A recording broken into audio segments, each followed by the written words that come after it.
business. We are Billy Goat Tales. We love you, fam. Hashtag givers get.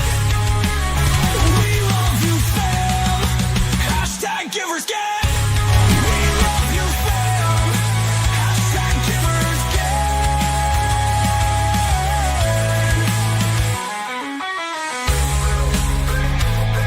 We love you, fam. Hashtag givers get.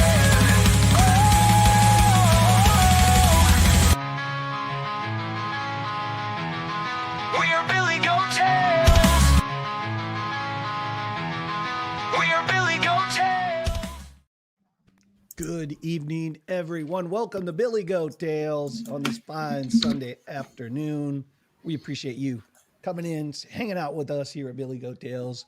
We've got a great show lined up for you today. We've got all kinds of cool topics from BlackRock to what is Bitcoin going to do? Are we going to bounce? Or are we going to continue to go to zero? We don't know, but we will talk about it. We're going to be talking about the SEC. We're going to be talking about a little bit of off-topic news as well. And thanks to Mike Vollmer, we're going to be talking about how to get your old Matic off of your ledger and send it someplace where you can actually use that token. If for all those folks do have some Matic left and you never converted it to Pol, we're going to be talking about that. But first, let's go around the horn and say hello to the team. What is going on, Jimmy Jim? What's going on, Billy? Another beautiful Sunday. Weather's really nice in Texas today. Yeah, man. Last week I was up in Cleveland. Now you want to talk about it was cold. I was not used to that. Snowing, blowing. Ooh, glad I came back south. But yeah, Texas is always good, Jimmy. Jim, what's another Texan down there? Tex-Mex, Biomex. What's going on, Tony? What's good? Just enjoying the day. We've got a lot of things on our docket for today. So we're going to go check to see if the crypto bear hug is here or if it's just a fake out nap. I can't wait to dig in today and then and look this. We had last week. What did we have? I don't know. We had a lot of stuff going on. So it was a busy week with Cryptobilly out. I think we survived it. I loved our what Billy called Simple Terms 2.0. I love the integration with our NFT host from Dave's channel last week. That was fun. It was a fun one-off. And so, anyways, I'm ready to go. Let's get into it. Are you doing another Texan, Dave Digital? What's going on, everybody? Just hanging out. Been trying to catch this upward movement on Bitcoin, but the problem is it hasn't had any upward movement. So we'll just have to see what's going on. Good to see everybody in the chat. Looking forward to the show. And of course, our own Red Man. What's going on, Red Man? Just thankful for another day not promised. Thank you for everybody in the chat for showing up and hitting the like button, subscribing. We appreciate you all. And of course, across the pond, DDT joins us today. What's going on, DDT? Good to see you. Evening, afternoon. Yeah, blessed. Another Sunday. Not looking good chart-wise, but we can go over that when we get to that section. Yeah, man. For the time being, but yeah, hope everyone's had a good weekend. Yep. Let's say hello to chat, as a matter of fact, since we're talking about that chat. Dave, you want to say hi to everybody in chat? Sure, let's take a look in the chat. Of course, we've got in the number one pole position, Jesse Luck. Good to see you, Jesse. We've got Mike Vollmer, who came in second. Mike, the Mod King Vollmer. We got Cryptobilly in the chat. Infinite Team TA. Good to see you, Infinite Team TA. Johnny December coming to us from Belize. Where is that over there? Belize? I think so. Belize, Curtis Hill in the Navidad. chat. Belize, Navidad. Oh, I wish I would have had that ready, Billy. Squirrel Shine Bob getting it rowdy in the chat. Darren does things in the chat and on stage with us. Jimbo Fat is in the chat. Hey, Diggity, good to see you. So he's saying happy crypto or happy Sunday, crypto fam. Curtis Hill and All Set is in the chat. Rusty Bot is in the chat. I think that pretty much covers everybody that I see so far. If I missed you, say hi so we can definitely tell you hi back. And Billy, I did rename one of them is Mobile View, and then one is so that we have a different the ability for people to know which stream they're jumping into. Yeah, Do just you want to explain that a little bit, Tony, what you're talking about? Sure. So StreamYard, the software we use, allowed us to, we set up one stream, but it's pushing out a widescreen and a tradition and a mobile view screen. So if you want to look on it vertically on your mobile view, there's one that's titled mobile view after the title, and the other one's widescreen. So choose the style you want to see us in. yeah, and that's all something that is done by StreamYard, and so it was new when we set up the stream, so we didn't even know that was coming as well. So yeah, one of those deals. All right. Well, it's this time where we're going to get right into the crypto bubbles. Red, you ready for the bubbles? Let's go. All right, guys. Let me get out of the screen here. You don't want to see me. You'd rather see the bubbles. All right, there we go. So on the hourly for today, Sunday, we got a bunch of red in the market today. A couple of things up. Telcoin, going to talk a little bit about that today later on. Having a nice little run after some very bullish news. Quant's green today, 0.7%. But let's talk about the losers here. Stark on the hourly is down 2.8%. Stark down 2 spots, number 72, $987 million market cap. One Stark gets you 21 cents for one Stark there. We got Soon. There might be a short coming out on Soon. We'll see what happens. Anyways, stay tuned and keep turning into the Billy Goat channel. You'll get the alpha from us.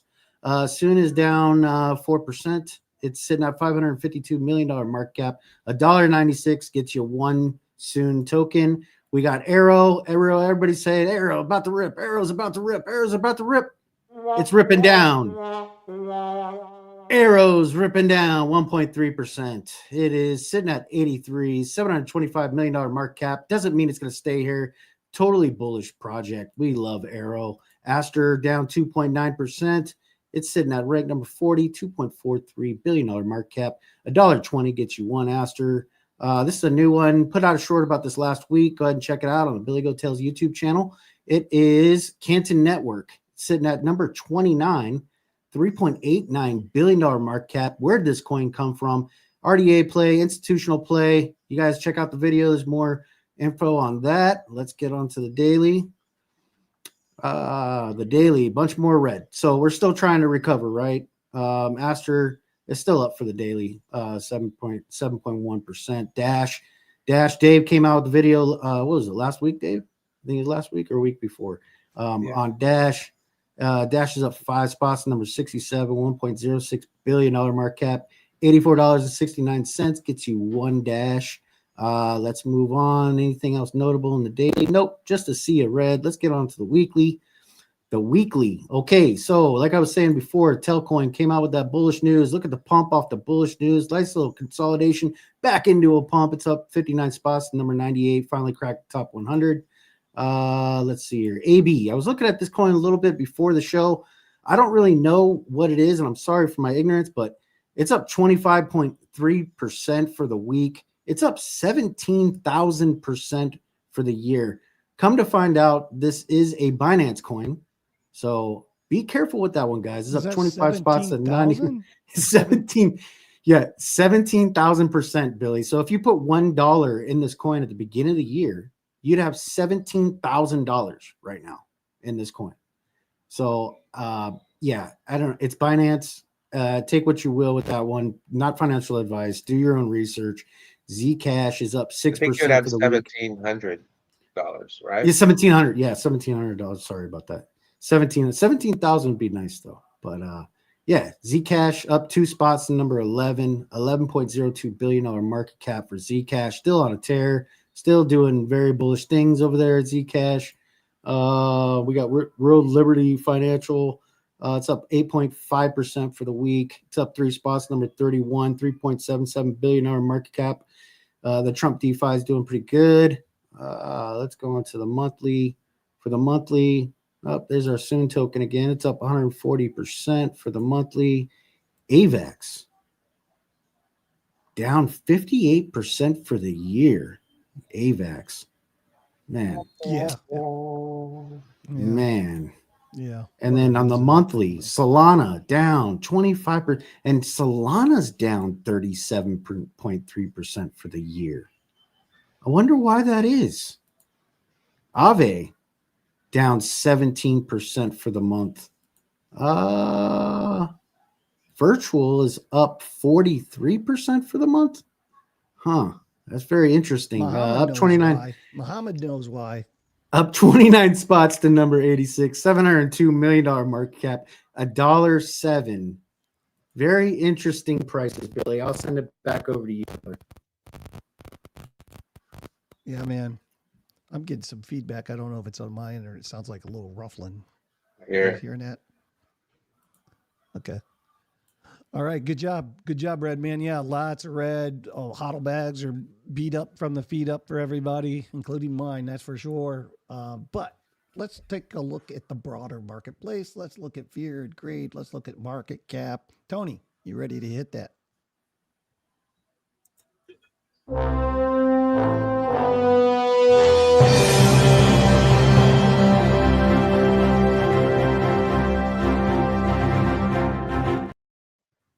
What's going on, fam? So we've got a 3.17 trillion market cap. Feeling a little bit chilly today. Hope you got that stew prepared. So the total market cap obviously has slid down to 3.17, a noticeable pullback that has everyone eyeing exits. You know, there's been a lot of tech dips, not just in crypto, but a lot of tech dips, and sometimes, you know, the Bitcoin and other cryptocurrencies seem to be viewed maybe potentially as like a tech, you know, B level or entry level, you know, asset. So we're kicking off the vibe checks there. Let's go down to the fear and greed. So let me show that.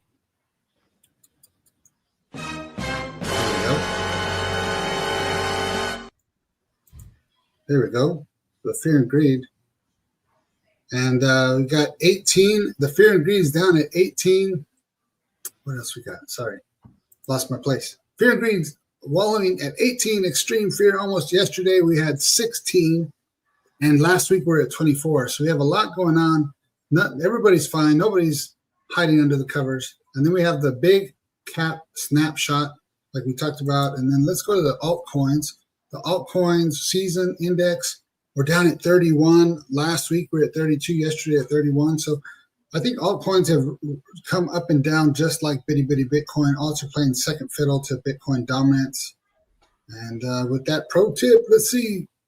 With fear, this frosty one wrong tweet could have you fumbling your shorts in a panic sell. Hope you have backups that aren't leveraged, or you're going to be explaining the dip to the portfolio. Over to your food. Very nice. Well, you know what that means. We're down in the teens. It's time to buy. It's time to buy for me. Not a financial advice, but Cryptobilly buys Bitcoin when you're in the teens, period. Just can't. It's never, ever went wrong for me, ever. So it's one thing it's hard to find in the crypto space that really works every single time. And for me, that's worked every single time. So I got to buy. Unfortunately, so espionage. What the heck? You guys are taking pictures, man. They're trying to. I'm not. espionage. Is Billy? Oh, it's Dave, probably. It's No, Dave. That's okay. It's Dave. And So did you notice, Familia, did you notice that we had very few noise interruptions last week? I think Dave was had his hands full. I love the show the way we did it, but I think Dave had his hands full. Now he's got a little bit of free time to. well, that's the key. America is a nation that can be defined in a single word. I was going to put him excuse me. Put in mouth. All right. So let's bring up DDT since we're talking about fear and greed. We're talking about the prices with Red Man. DDT, tell us what's going on with Bitcoin.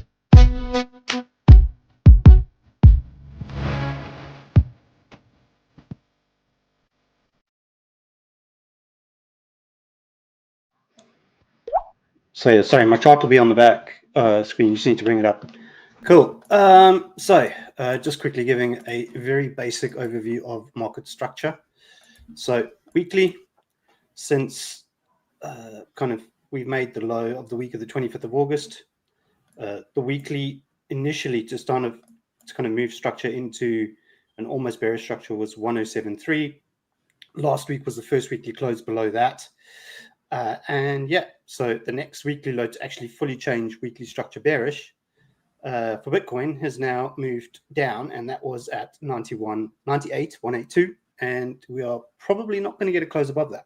So alarm bells for now. Two other things that are being mentioned across crypto Twitter or anyone that follows TA. We're below the 50-week EMA on Bitcoin. And then also as well, for those who watch Piper Academy or Luna Beach's crypto, they always look at the 52-week SMA. So closing below that as well, which generally has signaled kind of start of the bear. I think that may be the case, but also as well, I think as an asset class, yes, price structure suggests we might go lower. But I think as an asset class, as Bitcoin has matured, I'm of the opinion currently that the bear markets won't be as severe as what they previously have been. So kind of what my thought is obviously to start looking to scale in to some spot positions again, or add to my spot allocations. Obviously not financial advice, but not doing that currently. On the weekly, not looking good. We have now flipped structure bearish on the weekly. And then something that everyone else is also talking about on crypto Twitter, TA analysts, death cross for the EMAs. So the daily 50 EMA and the daily 200 EMA are about to cross. This should be next week. So it obviously be, if this is going to move down now, it will be after the daily close. So within the next day or two, we should get the death cross. But also as well, generally, death crosses, although we avoided one here, they generally suggest bottoms rather than tops. And obviously it's post the move. So the EMAs are very lagging. So also bear that in mind. It's not the be all and end all to say that it's over just because we're getting a death cross. Right. A quick top down from the weekly on market Cypher B and a few other things. So for now, the weekly money flow on market Cypher B, rounding over and coming down. The issue here is also as well 6-day coming out money flow. 5 days crossed red on the current 5-day candle, 4-day, rolling over. 3-day crossed red recently this week, or just has kind of over the last 2 candles, which is also not good. 2-day, generally these suggest that you are going into a bear trend. So specifically like 2-day, 3-day, when we moved down from like 90s into the 70s, the last time kind of from November to April or February last year, when we had the small little drop here, when the 2-day flipped over and went red, then that was obviously went down, obviously consolidation.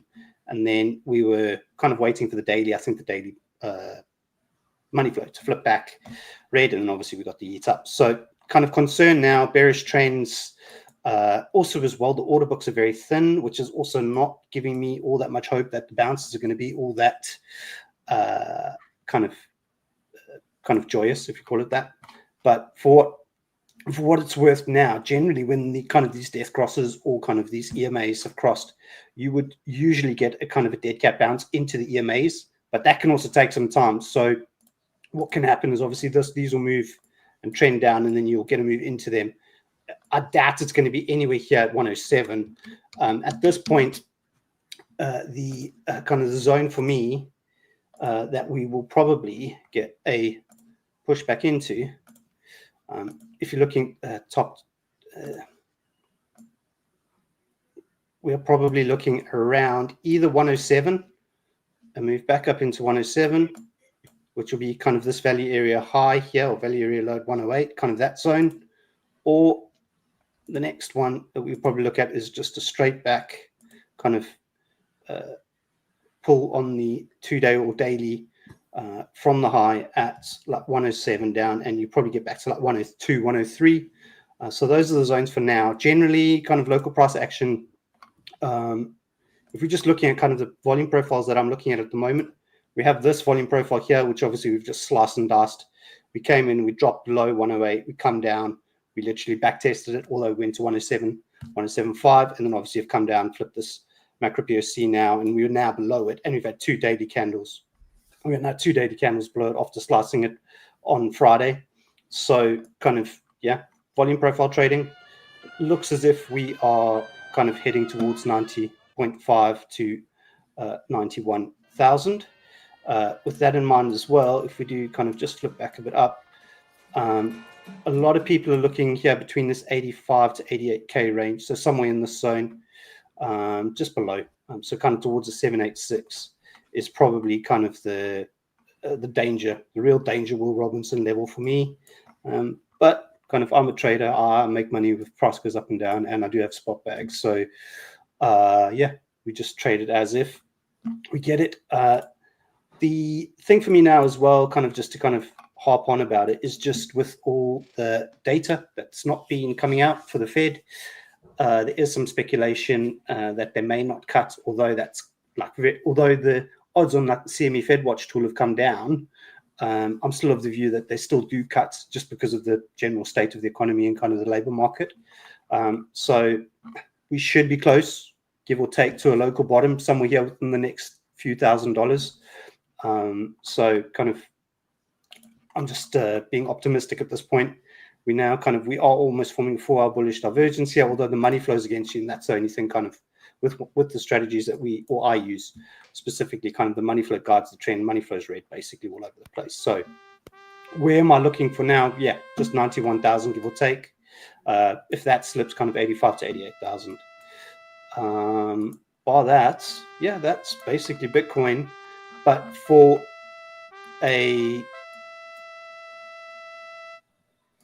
kind of a bullish recovery here, Don't ask me, DDT. It's got to be your buddy Dave Digital. it's got to get back above 94.5. Yeah, rip. So yeah, kind of for me now, we need to break structure at least on the 1 hour and get back above 94.5 kind of thousand, kind of for it to then form an uptrend. So that's kind of depending where the low comes in, right? So obviously these lows will always pivot down. So we just got to, yeah, this is kind of based on current price action. 94 is kind of the 94 to 94.5 is kind of the level we need to get back above to at least see 96 or see the POC again.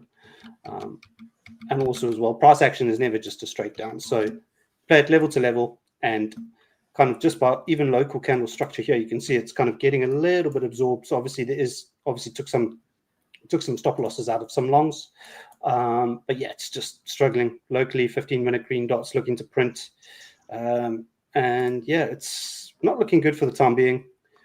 For those that are looking for longs, it's short longs and short longs, long shorts, basically for the time being until market structure changes. So market structure is the guide for now, and obviously money flow being red is the guide for now. That is going to kind of suggest that there's still lower price action or low prices to come.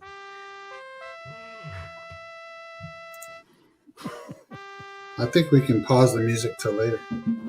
Yeah. But yeah, that's Bitcoin. It was that specifically was requested from DT. He wanted to hear taps. Okay. We're here to So see. yeah, looking at ETH, we probably do look at ETH on the here as well.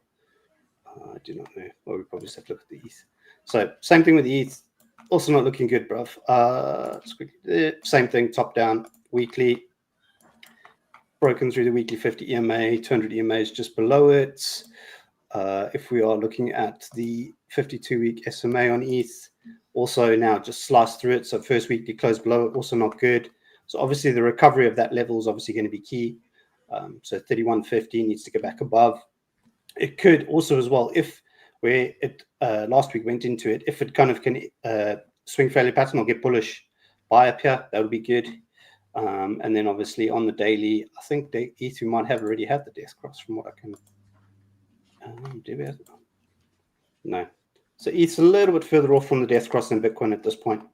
Somehow, funnily enough, I would have thought that with the alts kind of in the state that they were in, that it probably would be closer to death cross than Bitcoin, or might have already happened. But kind of ETH trading below the daily 200 EMA is also not that good. ETH price-wise, kind of just looking at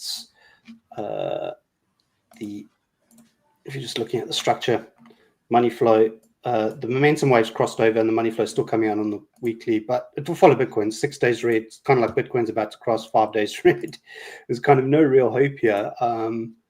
Some of the time frames are still, so 3 days still green, 2 days red, daily will be red, and then kind of flipping down to the 4 hour. Yeah, so those are kind of the key time frames for me.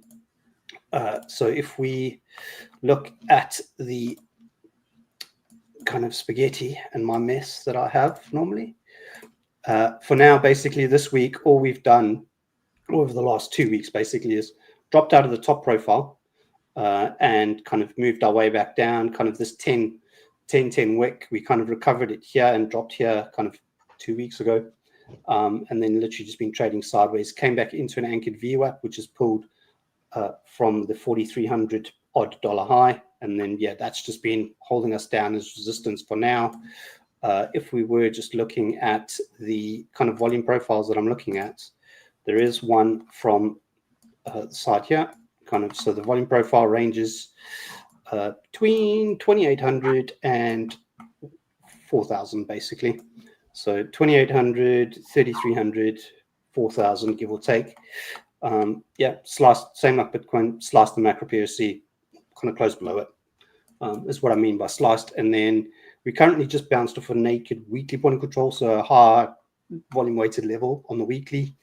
There is just below here for now, kind of macro level 2,800, and then obviously you have a macro golden pocket from, I think this is from the 1,500 low.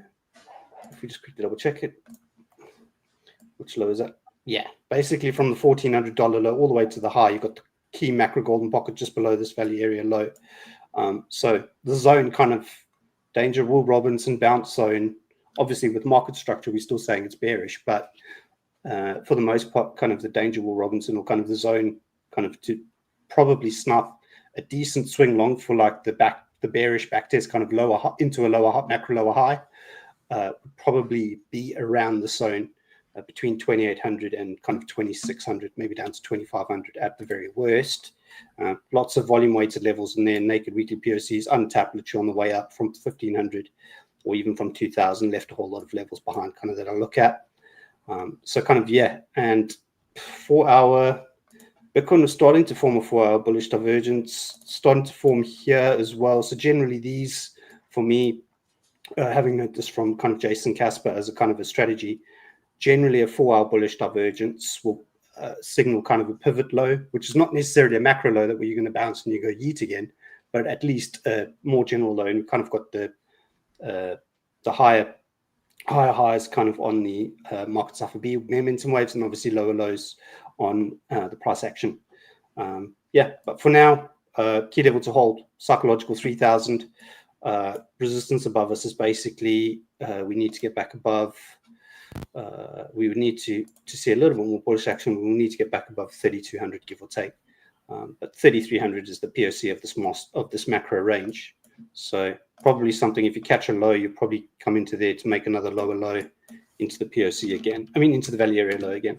For the most part, yeah, it's also not looking good. So kind of watch 2,600 to 2,800 kind of as a zone for ETH with the macro golden pocket, or yeah, otherwise you're kind of watching for a break above 3,200 to kind of make its way back towards 3,300. But yeah, that's kind of Bitcoin and ETH not looking good, and there's probably a whole lot of other things on the agenda tonight that probably will kind of suggest kind of and be suggestive to kind of what I've pretty much shown here as well, kind of when you guys talking about Everything to zero, right? Yes, Everything to zero. but yeah, that's generally just Bitcoin and ETH, not doing a hell of a lot at the moment. So yeah, just be safe. Thank you, DDT. Appreciate it. All right, let me get over to my screen share here. Boom. Yeah, you guys see this? BlackRock portfolios move its U.S. Treasury fund to the BNB chain. Oh, these guys, not only did they get in, but they're getting in, they're forming partnerships. BlackRock has increased the coverage of its tokenized U.S. Treasury fund. introducing it to the BNB chain, a noteworthy move by the asset manager attempting to enter the on-chain finance space. The move is an indication of increasing institutional belief in blockchain networks outside Ethereum, on which BlackRock first launched its fund earlier this year. Why is this important? Well, let's get into it a little bit. BNB Street just got a new resident, BlackRock's BUIDL fund, the world's largest tokenized real-world asset, has officially landed on BNB chain. Newsworthy event over there at BNB, and I just wish that BNB would be so much easier for us in the U.S. to access it and all of its power and glory, because this year BNB's if you would have jumped in that in 2022 in the BNB coin, like Bitcoin, like go back and look, those two coins, man, I would say Bitcoin, BNB, Solana from 2022, maybe Ethereum when it certainly hasn't got up past it didn't create a new all-time high like BNB did.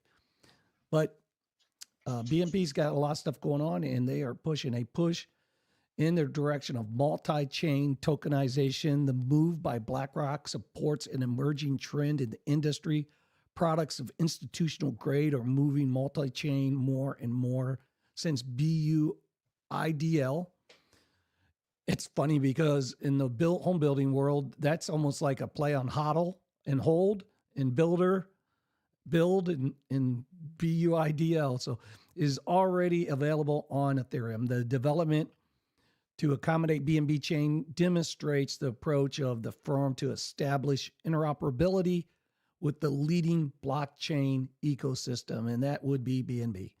So launched on Ethereum, got rolling on Ethereum, but now available on BNB, connecting the world's traditional assets and cryptocurrencies. In 2024, 2025, tokenized treasury products have experienced a surge in popularity because investors are looking to acquire yield on chain assets that are safe. The presence of BlackRock has contributed to making the sector legit and driving up its adoption. Redman, what's your thoughts on BlackRock jumping over on BNB? Yeah, so I never thought I'd hear those two words in the same sentence, Billy. Safe and Binance. But here we go. I guess they've proven to BlackRock that they can be safe. Their fees are a lot lower. This opens up a whole new world to institutional investors around the globe, not just in China, but now expanding their reach to America. I mean, America has the first biggest market other than China, right? So, it makes sense monetarily because the fees are lower. It makes sense because it boosts their utility, because now those same investors will be able to collateralize their holdings and borrow against it. And, that's what they want to do. They don't want to sell. I don't think anybody wants to sell their crypto, but if they can borrow against it and then buy more crypto with that, when it does come time to sell, they'll have, uber amount more of crypto to sell and make a lot more money. So yeah, it makes sense. It makes sense because it's the biggest liquidity pool in crypto.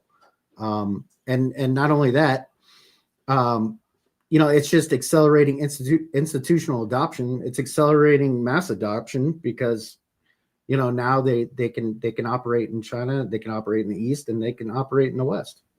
So yeah, it makes sense from a monetary standpoint for BlackRock. Yep. What do you think, Jimmy Jim?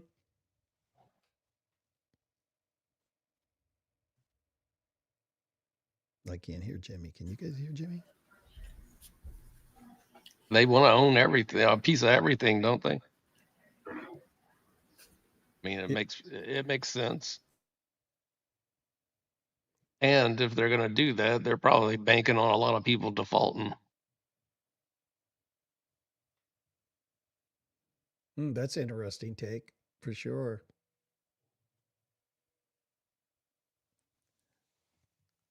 I think it brings some legitimacy to BlackRock too. I mean, you're talking or to BNB. I think that partnership brings just like it did when they launched on ETH. I mean, if you want to get into the game, you got to play with the big boys. And now, I don't know what is the relationship with CZ and Binance now, Redman. As far as I know, he's not allowed to operate under. He's no longer the CEO of Binance. He has an advisory role, and that's it.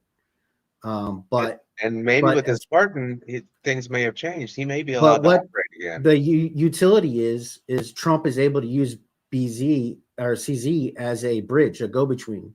So Trump is able to use CZ to get to China, to get to Binance. And I think that's the big thing. But he's no longer the CEO over there. He's no longer running Binance. Yeah. You have thoughts on this, Dave? BNB, Well, BlackRock. I mean, I think it's rather significant. I mean, I just hope the writing's not on the wall for E. We all talked about everything is built on ETH and all the institutional, everything's on ETH. Well, if Binance starts to chip away at that, and then other people see that you can chip away at it, it could be the writing on the wall for ETH, and ETH may not end up being as strong as we think. I hope it is. I hope we see $5,700, $8,000 ETH this cycle. But man, I don't know where it's going to come from. Yeah. I mean, those chains, BNB and ETH, two of the big dogs. Anything could happen, but the probability curve in my world would be those two guys aren't going anywhere. But anything certainly could happen. The probability of it is very low in my estimation. But yeah, I mean, I think it's another legitimate piece in the crypto sector that crypto's here to stay. You have this big money, BlackRock, coming in, and they're making a statement. Like Jimmy said, they want a piece of everything. And they typically go, we say we're early. I think they would say 10 years from now, they were really early in establishing this space. We wouldn't think that because we've been here for a long time. But as far as traditional finance goes, I think they're thinking like they're ahead of the curve on this. And they're early and they're setting up their established framework and foundation to roll in traditional finance. So I think it's good for crypto overall. For those that are new, right? For those that are new to crypto, imagine the world's biggest toy saver, BlackRock. BlackRock is saving their chest full of dollar bills that they grow like magic beans.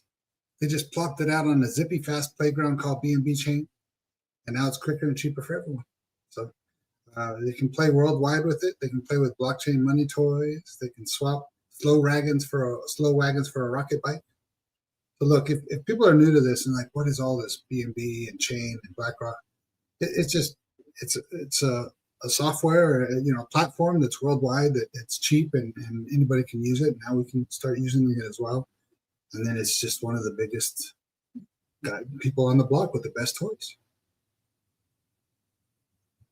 I understood half of what you said, Tony, but that first half, I'm not sure. That was more than me. I'm working on like kindergarten pitches to teach kids, to teach people that might be like, what is this all about? And I don't know. Maybe that just. Oh, so Jesse's saying it's hard to hear you, Billy. Okay, how's this? Does this sound a little bit better? I don't know. Am I louder now? Am I louder now? You're good. Okay. Sorry about that, Jesse. Hey, good to see who we have in here. We have Crabman. Crabman, good to see you. Poe Man, good to see you, man. Always good to see you. Al Jr.'s in the chat. What's going on, Al Jr.? Trying to scroll up, but every time I do, I get snagged here. Who else we got? We got Squirrel Shine Bob, of course. He has to make an appearance. Rusty Bot. Throw your WD-40 for Rusty Bot. We got to keep him lubed up. He's got his own emoji over here on Billy Goat Tales.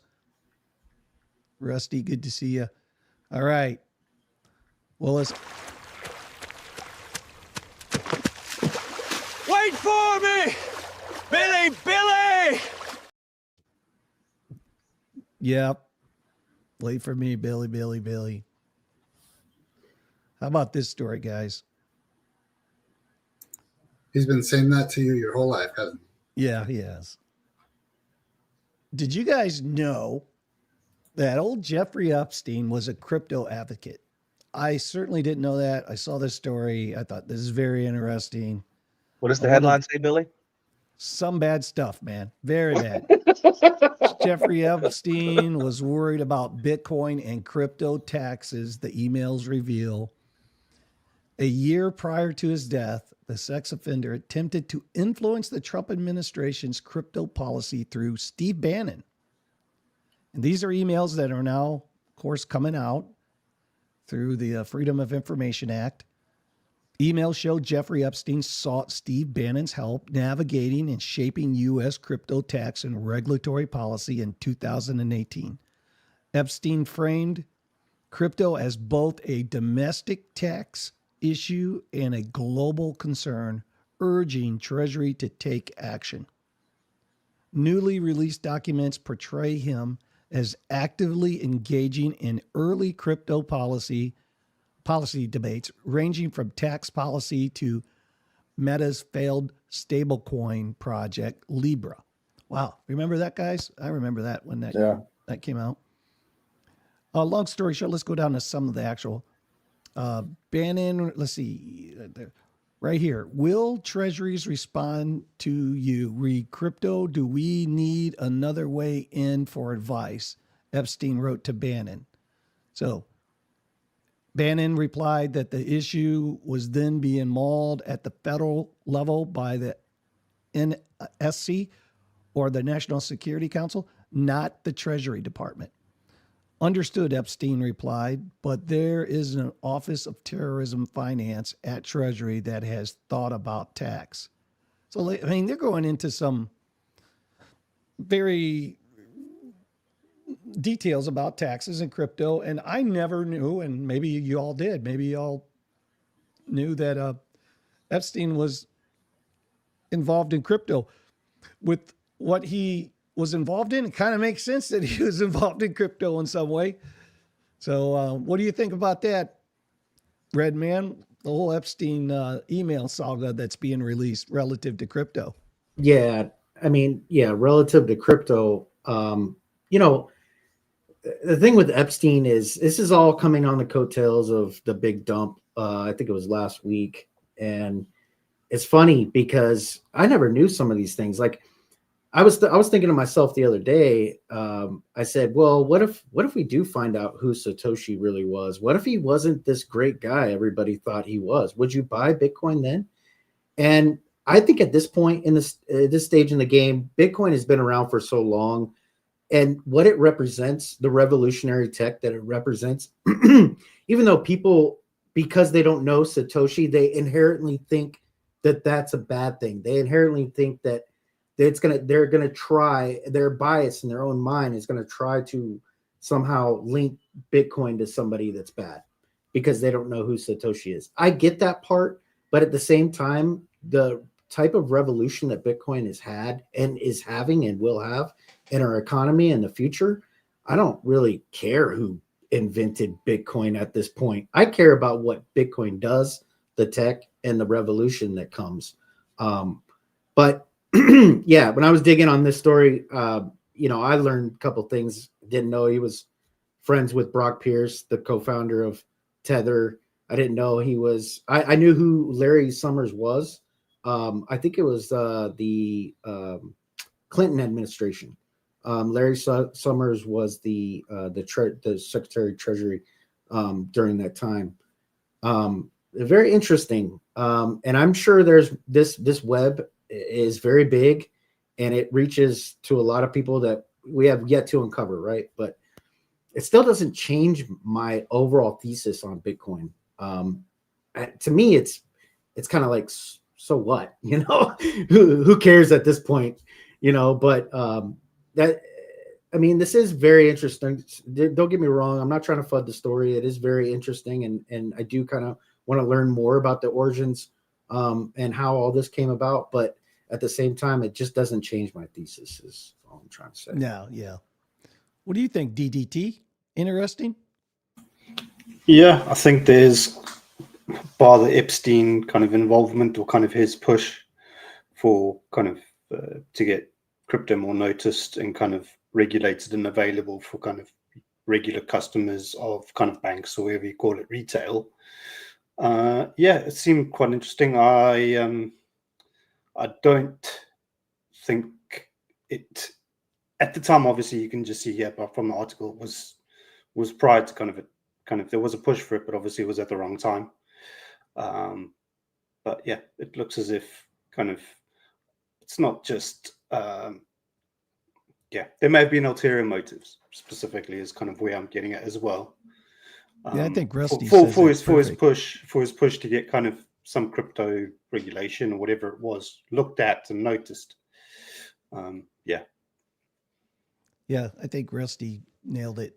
It's like Bitcoin's in the news, so Yeah. So let's anything we can tie to Bitcoin to get some eyeballs on it, good or bad, they're going to do it.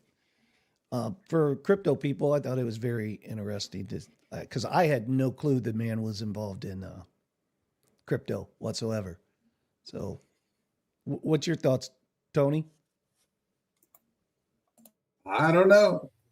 So I look, you got this naughty guy Epstein who's whispering to bigwigs, "Don't tax my Bitcoin too much. It's special. It's my little digital candy." Look, regardless of the ick, I think we keep playing nice. And honestly, what it makes me think about is this is what 2017, right? If way back then, people like himself and bigwigs are already talking about crypto and looking at tax implication and talking about the fact that there's this terrorism group looking at it and all these other things, then why play the shell game with crypto over the last 6 years before crypto became, welcome? Why play the game in Congress and everything else, talking bad about crypto, talking about it's for terrorists and smugglers and all this, when then obviously it was being looked at on the back end, being talked about on the back stage of the major political arenas. And then so were they using that to over the last few years to FUD Bitcoin so that they could put in more and then have more ownership later? I don't know. That's where I tinfoil hat think about sometimes. Did that one make sense at least? Yeah, I could follow that logic perfectly, bro. Jim, any thoughts? Interesting, yes. Surprising, no. Probably how he was probably an advocate for it because that's how he was getting paid for other goods and services. That's what I started thinking about too, is like being in the side business that he was in. Crypto probably made sense, especially when there was no regulation back then and people really didn't know what was going on with it. So yeah. Who else? Anybody else got Dave? What's your thoughts on it? I was just glad when those emails came out to see that I was only mentioned like 13 times. That was it was like I just dodged a bullet there. No, but on what you guys were saying about the actual Bitcoin that went to Epstein, I mean, they have now the technology to where that could end up blacklisted. So that could take more Bitcoin off of the market as spendable Bitcoin. They've done it with some Bitcoin in the past. So we'll just have to see how it plays out. Yeah, good point. Good point. Crypto Caveman, BC Port Corps in the building. Good evening. Good evening, JB. Good evening to you too. Thanks for stopping by, spending a little time with us. We appreciate you guys. We were just talking about a little Jeffrey Epstein story as he was a crypto advocate, and it's starting to come out in the emails that are being released through the Freedom of Information Act. Yeah, it's kind of interesting. Little interesting take on on that. So let me see. Let me pull up my next little story. Could Bitcoin actually ever? Let me just drill into this. Hold on a second. You guys can't see it that well. Hold on 1 second. This is weird. You play the song, Dave. Yeah, there you go. There you go, man. Let me full story this.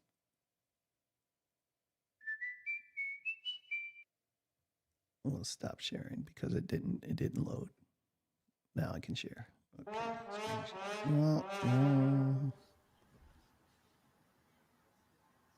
Okay, here we go. We're ready now. So Bitcoin could eventually eclipse gold's value. Says who? Michale Saylor. What? Can you believe it?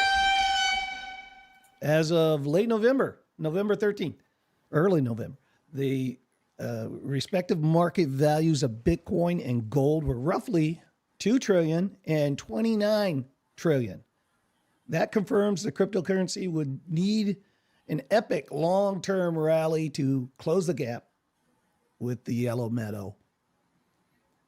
Throw in the point that gold's ETF have recently outshone funds such as the CoinShares, Bitcoin Fund, and some other ones as well.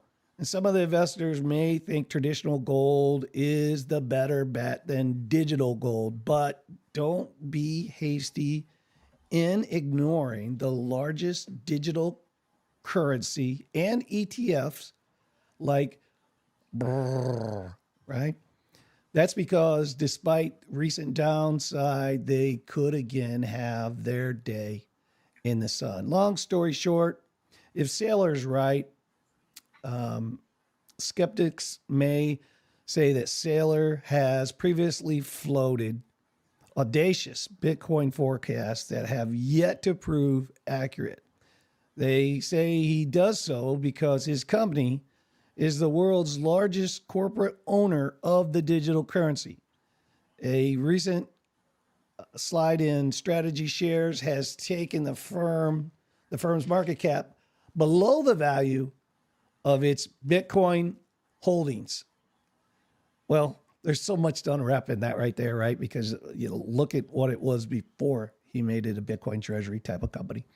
Saylor's bullish outlook comes after prices for Bitcoin, smaller digital assets, and crypto-linked stocks such as Strategy has seen a fierce correction since 1010, really, mid-October, with billions of dollars in leveraged positions within the crypto derivatives market unwinding its in recent weeks.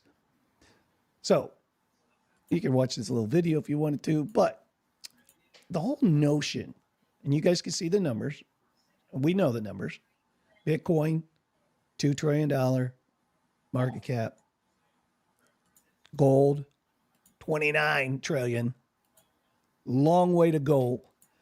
And I would say this, I told this story on the show. If you jumped into gold 2 years ago, a year and a half ago, I mean, you are looking like a genius right now. Now, certainly if you go back and look at the historical gold movement and appreciation, these last couple of years has been the big mover, of course, but you would be pretty happy with your gold investment.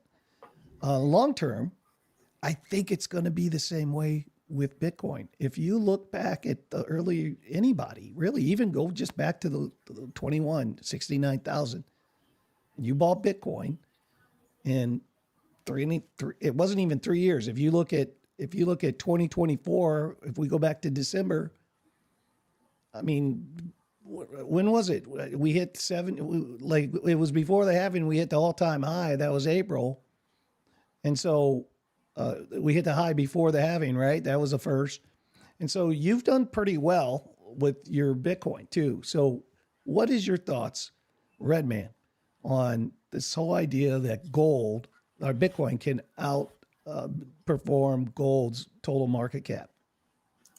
First, I'd like to say I agree with BC on this. I think you need both Bitcoin and gold. I was able to I made a considerable amount this year off of gold. I sold the gold that I bought about 3 years ago at pretty hefty profit. So I was happy with that. At the same time, because of percentages, right? Bitcoin over time is going to absolutely crush gold. And the reason why it's going to crush gold, and I'm thinking by probably it's going to catch up by at least 2035.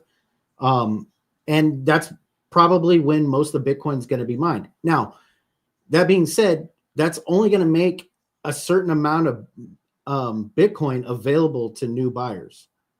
So after that point, Bitcoin is going to skyrocket. And I don't know. It could happen a couple of years earlier than that, but the way I look at it is, as soon as Bitcoin's pretty much 99% mined, man, good luck gold, because it's gonna just leave gold in the dust. That's my thesis, not financial advice. I'm just some guy on a YouTube show. Do your own research, but to me, I think that what's working for Bitcoin is that it is hard money, and eventually it's not going to be mined anymore. Whereas gold can be mined forever. Gold is to me, it's more rare than gold is what I'm trying to say. Yeah, only 21 million of them, and gold is forever ongoing, right? We're adding to the supply every day. I do wonder, I see JB made a comment when we talk about preppers and the doomsday theories. I do wonder if the insiders know something that's been driving this gold price up relative to either when you get closer to war, or when you get closer to some sort of financial collapse, or hey, 3i Atlas is coming. Is that an alien ship or is that an asteroid, right? So, but it's almost like you see a lot of movement in the last year and a half towards gold. And I've been in for 20-year treks and haven't seen gold move so hard and so fast and so long and consistently. Of course, when I went in long, it was at the top. It was still, like, you guys know, I lost that long. I got crushed out of that one, but I went to long that gold thinking it was going to continue to run. I think I longed it the very day it hit the high, and it started coming down for like two weeks. And then, of course, it ripped back up again after that. But I don't know. I think that it feels like either somebody knows something that we don't, because it feels like a forced, manipulated move all of a sudden after all these years. And I mean, I bought gold back when it was $300. I'll never forget where I was at. I was in a taxi in Vegas, and I was coming back from the home builder show, and the guy, the driver, the taxi cab driver was telling me about gold. And that is the first time that I learned about Bitcoin as well. This was about, I want to say 2009, something like that, 10, somewhere in that range when I first heard about Bitcoin, and that guy was telling me about gold. And my point is, man, there's people that, and they're like my father, he saw gold go down for many, many years. Like they, after we unpegged from the dollar, if you go back and look at the historical charts on that, there's a lot of people that saw gold go down. Not only did it go up, but it went down. So I don't know. It feels manipulated to me. And that's just my, like yours, a degen opinion. It seems there's just something at play here that I can't put my foot on, but that's the way I feel about it. What's your thoughts on it, Tony?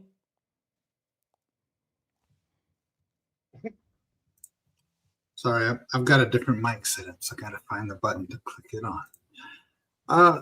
Look, like you already mentioned the size. It's like a big giant sandbox versus a bucket, right? Right now, Bitcoin's in the bucket and gold's got the sandbox. It's, infinitely out there, just depending on how much people can find it, whether they're going and looking in rocks and streams and mountains and glaciers and asteroids and who knows where they can find it. But compared to Bitcoin that has that finite supply and both take money in industry to.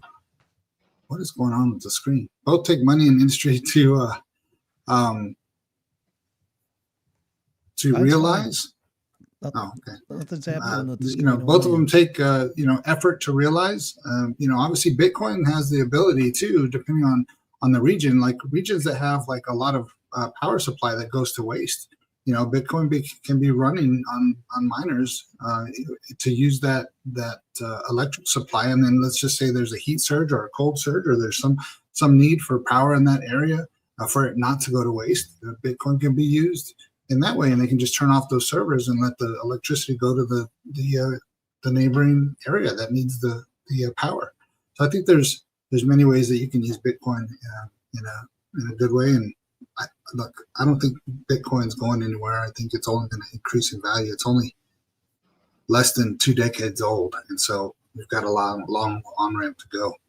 And obviously, a lot of the supply is already out there, right? And we still have a lot to go, but it's not Yeah, time like to wait. We 140 want to make years sure, to go. but like the majority, like it mined a lot in the beginning, and it's going to continually decrease.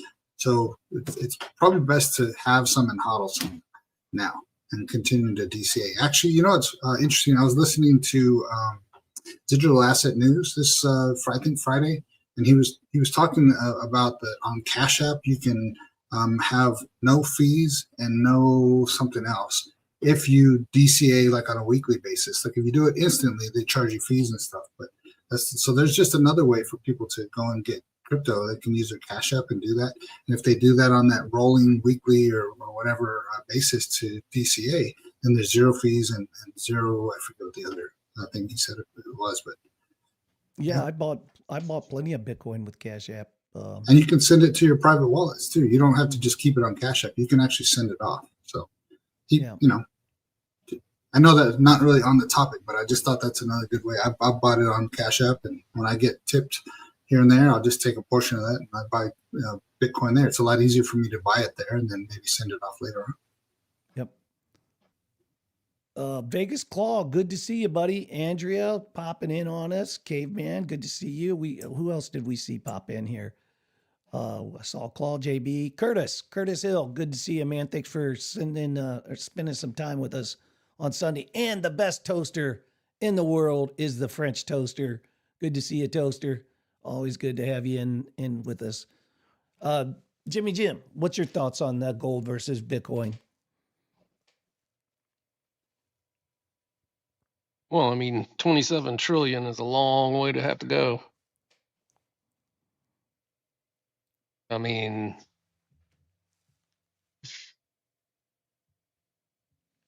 you got a 100 more years of Bitcoin mining. I mean, I guess at some point in the future, that delta, the price action, will cross. But 27 trillion, considering from last bull market to this bull market, the growth in market cap, I don't think it's going to be anytime soon. Yeah, I don't either. We'll see. Redman's hoping by 2035, right? Redman, we'll see it. But anything's possible. Yeah, you gotta remember the halving every time it halves, right? The amount of Bitcoin is halved in half, right? So those block rewards get significantly shorter and shorter each time. But yeah, 2035. Yeah, I don't know. Yeah, maybe I was wrong on that one, but it's a lot. It's actually a lot longer than that. I don't. My notes are messed up. Sorry, guys. No, you're right, man. I mean, you never know. I mean, some of these blocks that are being mined with Bitcoin because of institutional stuff that's happening, people paying the fees that they're making on this sometimes are hundreds of thousands of dollars within that block. If you mine a very rewarding block, I think that's how it's going to continue on after all the Bitcoin is mined. They're going to be mining for fees, but of course, all these big, huge corporations that are having these miners, they're going to have bought down their electricity till probably zero, right? Like just to have the revenue in that state. They'll probably get free electricity or 5 cent, 3 cent electricity. But yeah, the gold continues to be mined. I just feel like there's something going on with gold that isn't organic and natural right now. I can't put my finger on it, but it certainly doesn't feel organic and natural. It almost feels like what you see when there's FOMO, when there's fear, lots of fear.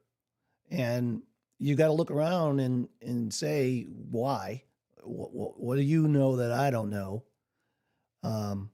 And it just seems interesting to me. So to have that article come out where they're actually, well, we know Saylor's going to always suggest that Bitcoin's going to be worth more than gold. I mean, at this point, he had a better case when he was just starting his journey into becoming a Bitcoin treasury company, basically, because he wasn't there yet.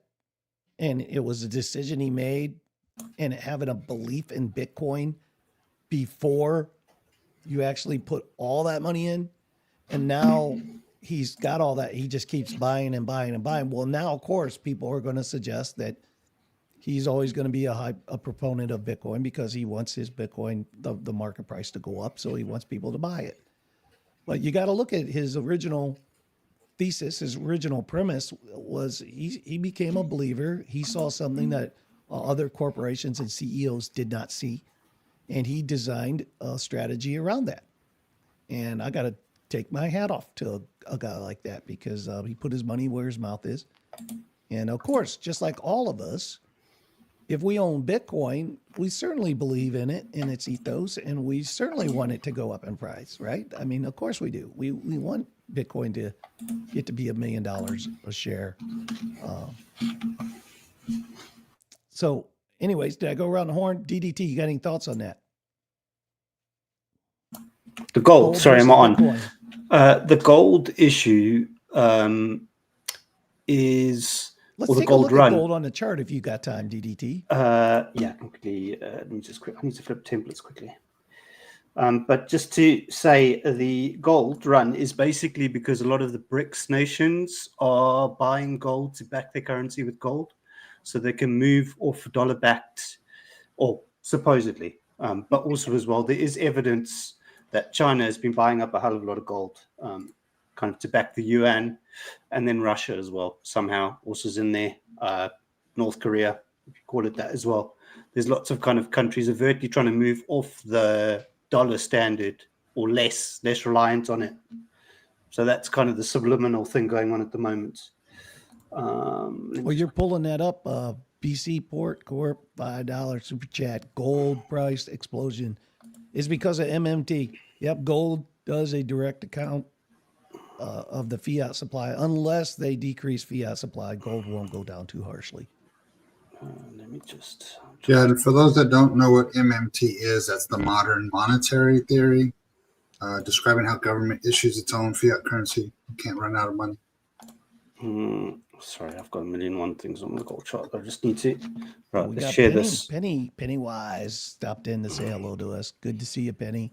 Window. Okay, so quickly on the gold chart. I have loaded it now, sorry. Okay, here we go. Yeah, so bullish since the breakout from like 3.5K. Literally strong trend up. It's now came back and it now is hovering or hovered around kind of this demand zone and put it in. It's still put in a higher low, right? So it's still bullish until it breaks down below 38.86. But you'll probably find here Fibonacci. Yeah, hit the local golden pocket of Fibonacci from the all-time high at like 4,400. Down, if we look at money flow, yeah, it's thick and trending up, but a red dot on the daily. You're looking at 4 hour, you're barely going to get anything as well. 4 hours is looking and posturing that it wants to go up. The thing with gold now, I think as well, is obviously the same thing with the finite supply. There's less and less available now unless they find new sources and mine new mines and actually dig out. So what's happening is bullion. I've got a friend that works for JP Morgan. And he was saying the vaults in London, or maybe it's common knowledge, but there was a run on the vaults in London. Lots of people had withdrawing their vaults and kind of self-custodying their gold. But also as well, a lot of the customers of the bullion vaults were all international customers as well. And this is kind of where that whole Chinese and kind of Russian and all these oligarchs, or whatever you call it, were taking their gold out. And kind of it kind of is a supply shock, but it kind of isn't. It's just that they were claiming. So for those that don't know, basically what happens when you store your gold in like a London vault, you get a certificate, right? Which just means you have kind of access to that gold, or it's yours. It proves it's yours. But then when you give your certificate in to redeem your physical gold, kind of it's paper gold, kind of physical gold kind of thing. Mm-hmm. And the problem was, there's a supply. And also as well, somehow kind of even leading on to that, or kind of further extrapolating that, was that I think the US as well had quite a lot of gold reserves when Doge was doing all their audits. I think the run on the bullion vaults in London was also because of extracting gold from the vaults and moving it back to Fort Knox, is it? So I think that was also kind of some of the case as well. But for the most part, gold is basically going up because I think it was JB Hulk Smash was saying something. Like dollar volatility, inflation. There is some kind of economic metrics at this point that's kind of suggesting as to why that gold broke up and where it is. Kind of at this point to get higher, it's going to have to go above like 42.50. Like I was saying, posturing on a 4-hour to look as if it wants to go up. But kind of for now, it's made a higher low into kind of a daily higher low. But yeah, kind of the 4 hours just a bit mixed mash. Depending which way it goes, kind of I'm more postured to say that it will try and attempt kind of and recover at least back up to 4,200 for now. For those that kind of want to get in on gold, and if it comes down, obviously you can see big trend. There's kind of a range here. You're more than likely looking up if you're going to, when this thing catch up to itself. There's an order block here on the daily. Kind of that could be kind of a good point. So I think gold below 4K is obviously kind of could be a good purchase. Kind of same like Bitcoin. You're kind of got to diversify and those type of things. So yeah, kind of 3,600 is a good buy. Otherwise, if it fails 3,600 and starts falling comparatively, you kind of your 32 to 3,500 range, kind of the not long accumulation, the kind of early 25, April 25 to like September, August 2025, this whole range, like 3,200 to 3,500 accumulation range could come all the way back there. But yeah, that's kind of just the quick ins and outs and kind of my thoughts on gold at this point. But yeah, it's one of those commodities you can't really go wrong with, financially speaking, which is not necessarily financial advice, but it's just proven the test of time kind of as an asset class or as a commodity that it's kind of worthwhile as an asset that you could look into for kind of diversification purposes. Yep, I agree. Man, my mic sounds so loud to me. Is it loud to you guys? No, it's actually low. It's actually low?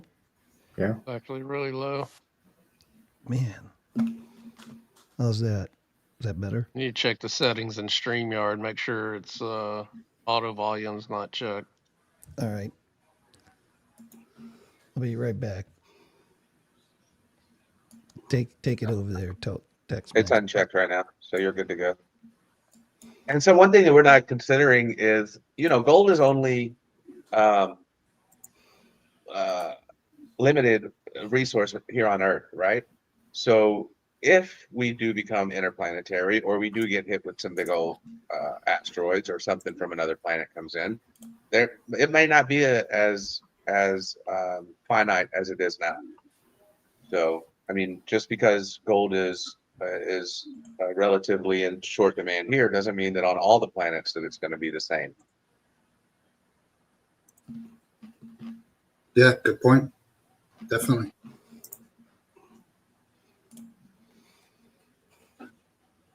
I didn't have anything else to say on that. So why don't we, in absence open the club, Jimmy. What do you think? Everybody's been calling for a club opening. I think we should use a little energy, get up and dance. All right. Which club do you guys want to open? I don't know, Jimmy. Give us The old one. Oh, no, Jeff wants the old one. Which one y'all The want? old one, and then we can throw some music on. I don't remember which is which. Let's play them all.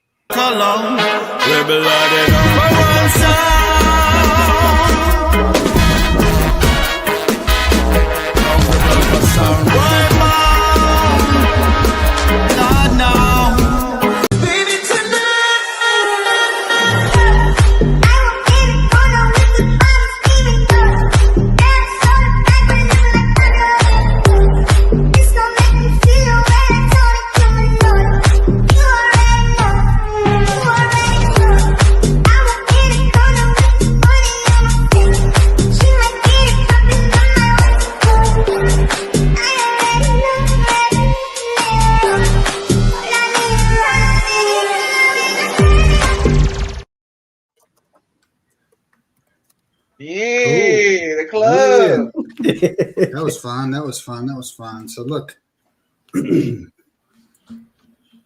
number 2? So who's the rankings? Why don't we go into chat, say hello to the chat, see who's there. Of course, Dance won. That's good on that poll. So what's going on, BC What Port about Corp? We dancing on the got pole? Dave Digital, no dance. Matic on the Matic poll. Jesse, Matic. Happiness, go hello. We got K Dig in the house. We got Lasers go pew pew, and Mike Vollmer and Rusty Bot and Vegas Claw. So thank you all for being here. Of course. What's next on the docket? I think we had something about the Bitcoin whales, right? In the crypto ocean, enormous whales with Bitcoin tummies are blowing bubbles and spitting coins. Wall Street's Bitcoin piggy banks, big whoops, 870 million leaked out. Did you guys hear that? That they have an outflow of 870 million out of those ETFs, tipping the price down the slide even more. But slides are fun. Might be a quick dip before that bounce back. What do you all think on and Billy, you can answer first. And I'm sure you had something prepared, but what are you thinking about the whales' impact on the bitty Bitcoin? They're definitely selling. I mean, one of the stories that we looked into was that there was people saying that Michale Saylor, they thought he was selling, and so he had to come in and reconfirm that no, he's not selling. What was going on there with the custodial wallets? They were, they have to move some things around, and so it could look like a sale, but it wasn't. They're just moving it from one secure location to another. Michale Saylor, I think, soon as if he ever did sell, like that would be big news, right? That's like second to Satoshi, right? Seeing that wallet wake up and do something. Some people are saying that that's the catalyst that we do want. Some people are saying that that's what's going to propel us into the next level, is whenever he capitulates and he gets liquidated. That's what I mean. Yeah. There's people specifically looking for that to happen and calling for that to be the catalyst that launches us. The issue with Saylor, the issue with Saylor is the net asset value and the premiums, right, with his stock and his different options on his stock.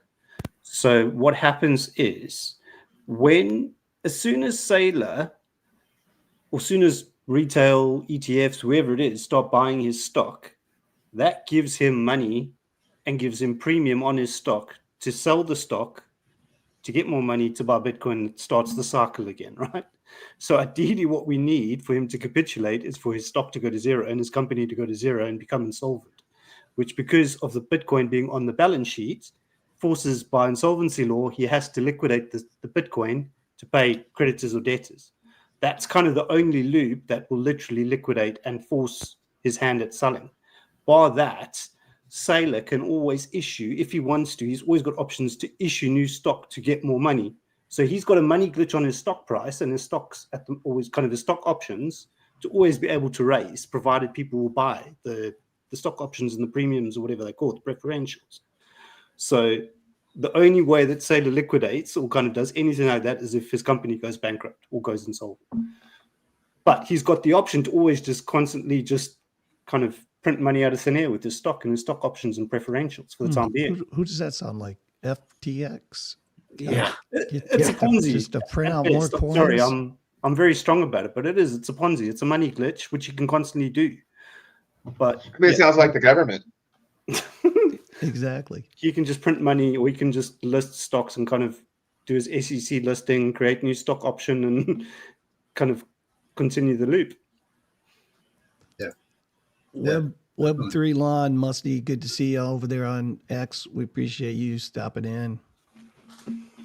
One of the And are some people maybe taking some of these lower prices to take some tax harvest laws, tax harvest losses, so that they can buy right back in If they get bought some the of those top, yeah. gains.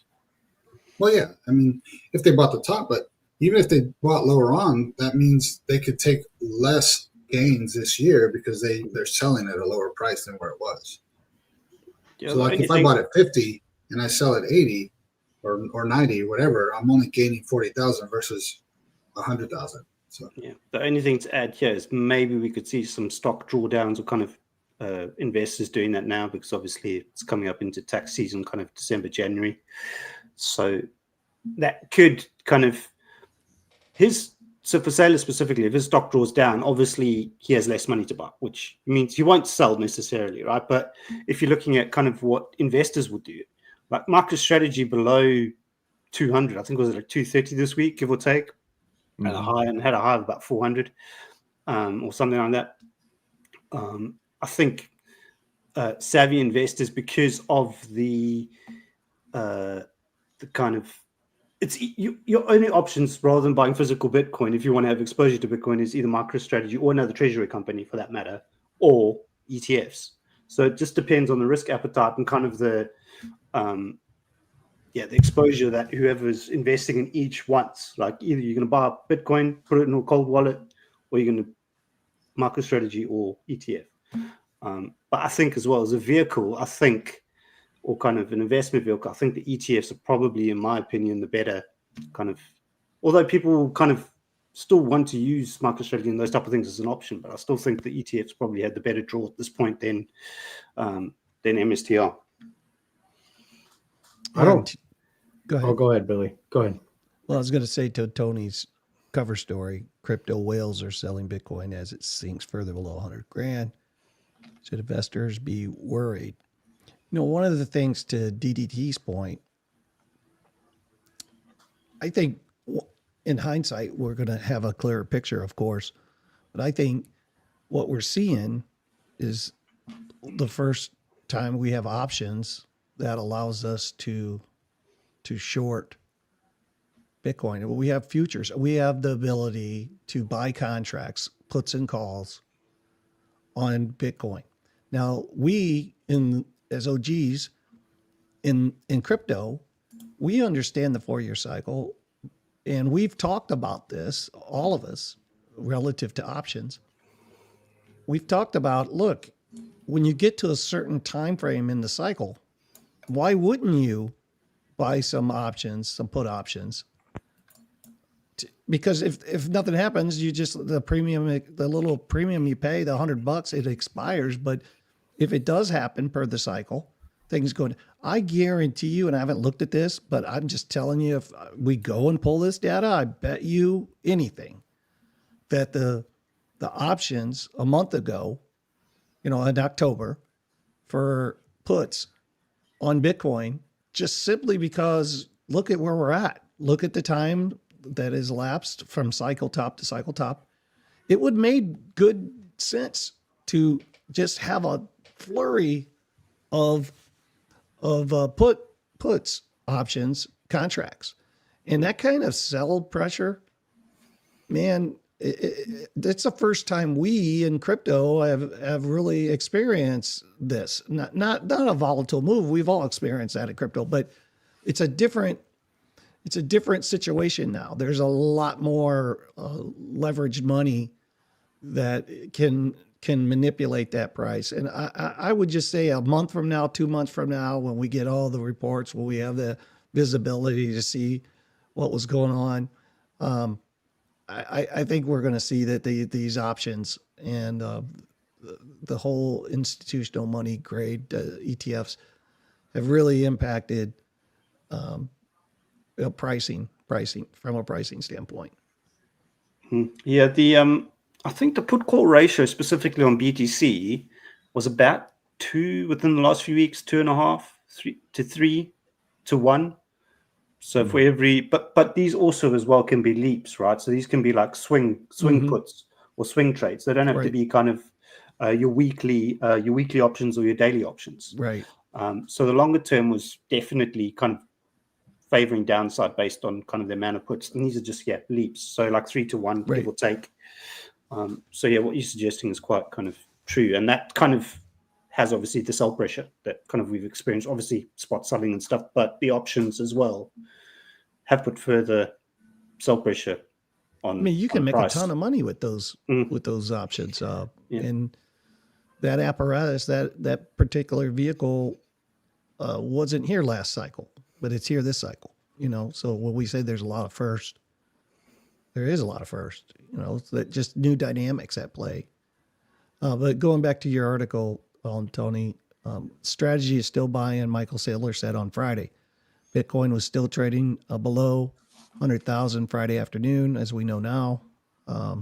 What's it at right now, Dave? 93 something? Can't see Yeah, your- 94.1. Just got back above 94,000. Yeah. As Bitcoin traded below its key 100,000 milestone this week, recent selling by whales or holders of large amounts of cryptocurrency, along with other long-term holders, has emerged as notable contributors to the recent weaknesses. Most blockchain analytics firms define whales as individuals or institutions holding 1,000 Bitcoin or more. Although the identities of the most whales are unknown, blockchain's data can still offer insights into their activity by tracking their crypto wallets, as we know. Those data have shown that I don't even know if that's good English. That data has shown that some whales recently stepped up their Bitcoin sales, so they're selling. That's notable, but it's not necessarily a sign of a panic. Some analysts had said the recent selling could reflect steady profit taking rather than panic dumping, a pattern consistent with behavior seen in previous bull market cycles, which is kind of gets us into our thumbnail with the bull or the bear, and the bear saying, what are we doing here? Is this gonna bounce? Are we in the bear market? Is it going to continue to perform just like we would traditionally think? Or remember May of 21 and then November of 21, the beautiful double top, I think, and I'm going off of memory here. I think May we were like at 50 something, 57,000, 55. And then it came way down. And then it went up to, in November of 21, $69,000. And there was months in between there. You got May to November. We have people saying it's an elongated cycle, stretched out cycle, that it's different this time. What's your thesis on this, Jimmy Jim?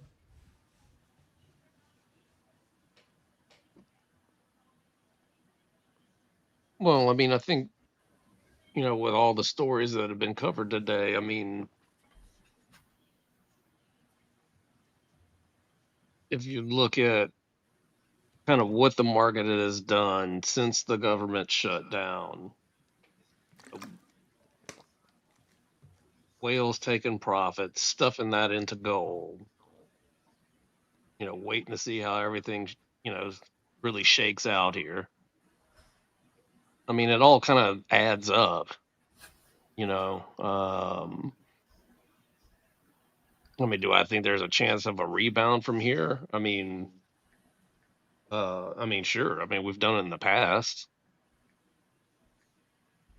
You know, I mean, it could simply be a shakedown. More people to jump in at a really, really cheaper, much cheaper price than where we've been living. So is it possible? Yeah. I mean, I'm definitely in that zone of where I had concern, 93 to 95. I said, ooh, it gets down there and there's some concern. But yeah, I mean, if you rewind the tape, I mean, August or April of 21, I mean, that top was around 60, 64, 65, and then November of 21, Yeah.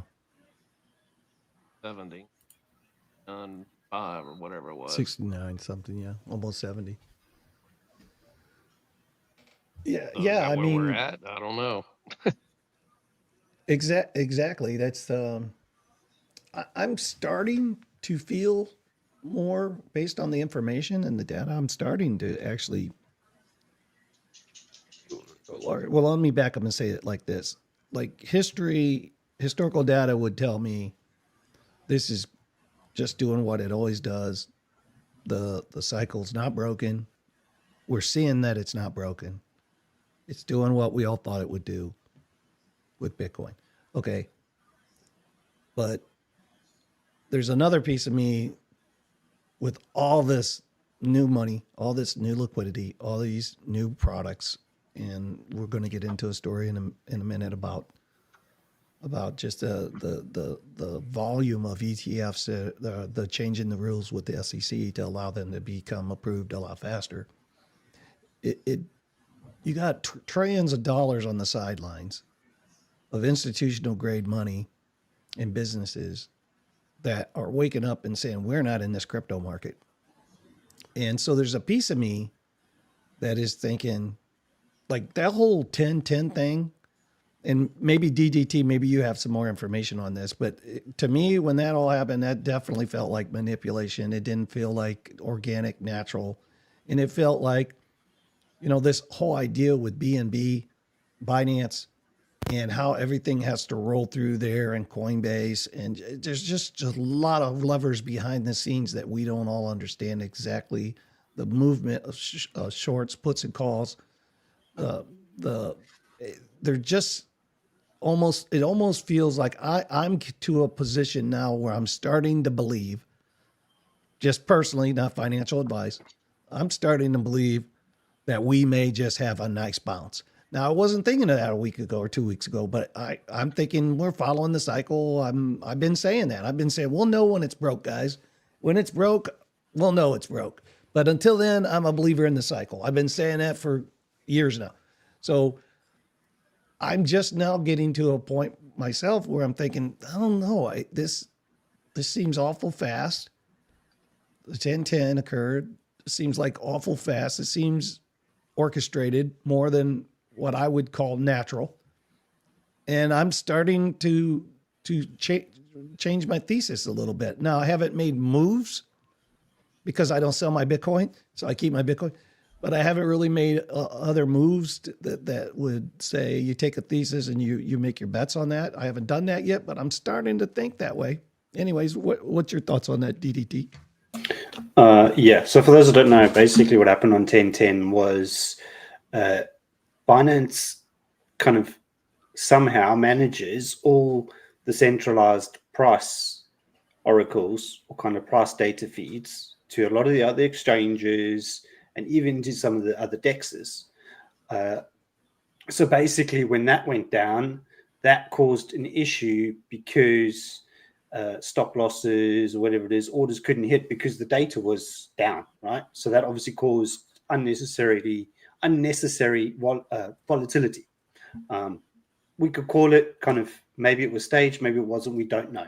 Kind of, they actually haven't even come out to say, obviously all I know was that the Oracle went down and that's what caused the swap down. But also as well, kind of just before the everything went a bit balmy, I could see on order flow that there was big shorts. So there was some form of staging going on, in my opinion. Not really got down to the bottom of it. So basically what's happened as well in price action, obviously we've had the 10-10 wick. And then I think like last week, we came up and we kind of filled 50% of the wick. Well, actually, no, where was it? So we had 1010, which was there, and then on the 17th we came to fill it, and then obviously kind of we made the high 116 on the 27th of October, and then obviously filled the full wick of the 1010 on the 4th of November, on Tuesday, 4th of November. For that to be bullish, we should not have come and we should not kind of, just by wick theory, we should not have come and filled that. Kind of 50%, we should have bounced from like 105, 106 and should have moved up and stayed away from it. But obviously now, hindsight and kind of current price action, we've come down and filled and gone even lower.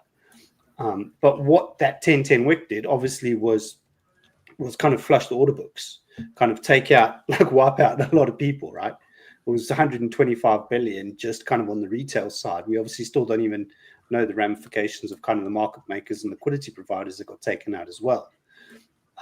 So for the most part, like to Billy's point, that kind of institutions could start positioning. Yes, probably that could have been something that maybe they had a hand in. We don't know. Or whales kind of had a hand in. We don't know that. We'll never know. But also as well, kind of as we drop lower, I think the kind of the cheese in the trap is there basically for kind of institutions to start stepping in at a better price. Would institutions have bought and ETFs bought at 102? Probably kind of 1010, that kind of price action. But kind of 93, 94K is obviously a bit of a better deal at this point for them. The only thing is as well, I think with the ETFs is that they kind of, when talking about institutions, I mean, just thinking ETFs for the time being, they're usually driven by retail anyway. So obviously with the retail flows and the ETF flows at the moment, they kind of outflows. So people are taking profit on the ETFs, which causes sell pressure from the ETFs to sell some of the Bitcoin within the ETFs. So until such time as kind of the ETFs start catching a lot of bids and start having decent days of inflows, we're not really going to see the ETF specifically start picking up a lot more Bitcoin and kind of helping drive the price and kind of hold the price. So for now, kind of the price action in inverted commas is kind of being held up by retail, trying to hold price up. It's kind of whale games at this point. It's whales or kind of big players versus retail at this point. We don't necessarily have kind of the ETFs helping us kind of, if you want to long or if you want to buy Bitcoin kind of and see some decent upside for the time being. Yeah, the kind of the current price action isn't suggesting that institutions obviously got Saylor and those type of things, but for the most part, it's not necessarily big institutional players stepping in, I think, just yet. They're probably nibbling in the background, but kind of nothing, no real kind of decent bullish news now to say, oh, an institution bought 50,000 Bitcoin or whatever the story is. Kind of a few months ago, we just had them piling in, like Cantor Fitzgerald and a whole lot of other kind of companies. Just Meta Planet were just kind of buying tops like Saylor, whereas that's just not the case now. Yeah, to me, it kind of gives off that 2017 vibe, 2021 vibe, where we did see 25-40% corrections in a bull market. Guys, this is only 25% correction from the top. I mean, it's not. And then another thing too is this is not a slow grind down. These are big red candles, which tells me I'm hoping for a V-shaped recovery and that nice green candle up. I'm waiting for it. I know it's going to come. All this sell pressure is just creating more buy pressure, and I feel like Bitcoin is. I don't think the bull run's over yet. We're at the end of the year, but yeah, I mean, we could very well, like me and DDT were talking. What was that, 2 weeks ago? I mean, it could very well go to 110 and go sideways. You know, that is still a thought that I have in the back of my mind. But are we losing 75K anytime soon? We joke about it, but no, I definitely don't think we're going to be losing 75K anytime soon. Yeah, I think the thought is as well, obviously, price can go down. It can go down lower than what we expect it to go down. Obviously, it's a volatile market, a volatile asset. So, yeah, it could go back to 75 quite easily. But at least kind of, if we're thinking kind of back how our price action usually works, I would say worst case, we go back and test the 69K at the very worst. That's kind of my line in the sand. And kind of I have friends and kind of a lot of people that I speak to and kind of am in contact with. Some people are still saying we'll go back to 40K. Like at 40K, I'm a reckless buyer at that point. Like, you know, so the lower it goes, the better for me, kind of, because I'll accumulate Bitcoin kind of as it goes down. Obviously, DCA down, not just throw my whole dollar stash at kind of now. Just nibble as it goes down, DCA as it goes down, accumulate kind of at as lowest prices as you can, or kind of that's what I will do. So don't kind of follow me. So yeah, not giving financial advice on that, but that's just kind of what I'll be doing. So yeah, it can go lower than what we want. Kind of for those that have kind of money on the sidelines, there's no kind of better strategy than DCAing. Kind of if you feel the price is relevant for you to DCA at. So yeah. Kind of. Yeah. So, you know, I think our next topic, and just for y'all heads up, Billy had to step out for a bit. I don't think he'll be joining us for the rest of the show, but he sends his well wishes to everybody. You know, the altcoin piggy banks are now going to maybe open up to ETFs. The government says, yay to altcoin piggy banks. Now Bitcoin and Ethereum have those easy stock market jars. And now some of the altcoins like XRP or maybe Solana are going to get some those extra piggy bank jars for people to put money in from the stock market. What are you guys looking at? Do you think Solana's speedy, super fast rocket playground is going to get its own piggy bank next? Which one do you think is going to be next? And what are your thoughts on that? What the heck are you asking us? Talking about the altcoin ETF inflow. Which altcoin? I'm calling them the new stock market piggy banks are going to fill the ETF jars. If they're about to put together a group of altcoins into an ETF, I think that's the whole purpose of ETFs. You're supposed to take a basket of assets, put them all together. It reduces your risk. That way you can have a whole bunch of them. That's how it's supposed to be done. I don't know why we've been doing these ETFs the way that crypto's been doing them, but those are the type of ETFs I look forward to. I think Grayscale's the only one currently that's waiting a listing of their dual asset or kind of multiple asset ETFs. So that might be worth kind of a stab looking at it depending when that launches. But kind of the single asset ETFs, obviously we've got Solana, and then XRP I think is launching or launched. But kind of in hindsight, if everyone looks at kind of what ETFs do, as soon as they launch, price just drops usually. There's no real kind of rip off the bat, kind of as soon as an ETF launches. So yeah, kind of even if the ETFs are buying, I think the thing is if you do want to DCA into specific assets that are kind of tied to ETFs, then or listed within ETFs, then yeah, kind of you would do that, but you would need to kind of do your own due diligence as to what you buy. Obviously, kind of I've pointed out kind of in my TA section that we may be closer to the end, and kind of timing wise, we are closer to the end of the bull run. So you don't want to overexpose yourself to kind of a lot of purchases. I would say just kind of yet at this point, again, kind of being where we are in the cycle. So yeah, just do your due diligence, but kind of the ETFs definitely will help with some buy side pressure, specifically with the alts that are listed within ETFs. So I like what Dave said. I like that. ETFs. Ideally, it's like an index fund, right? You have multiple assets in there. It diversifies some of the risk. It provides for gains. What are your thoughts on that?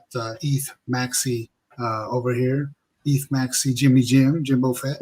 ETH Maxi. Ooh, ouch. It's his name on screen. Yeah, I don't know where that came from. I don't either. I thought you did. No, but I agree with what Dave's saying. You know, I mean, if it's a collection of, call it, the top 25 altcoins, I mean, that could be interesting for sure. Yeah, I think that opens the door. What are your thoughts, Red? Yeah, see you have something pulled up in the back behind you. What are your thoughts? I'm just looking at the outflows because there's some steep outflows for Ethereum and Bitcoin here.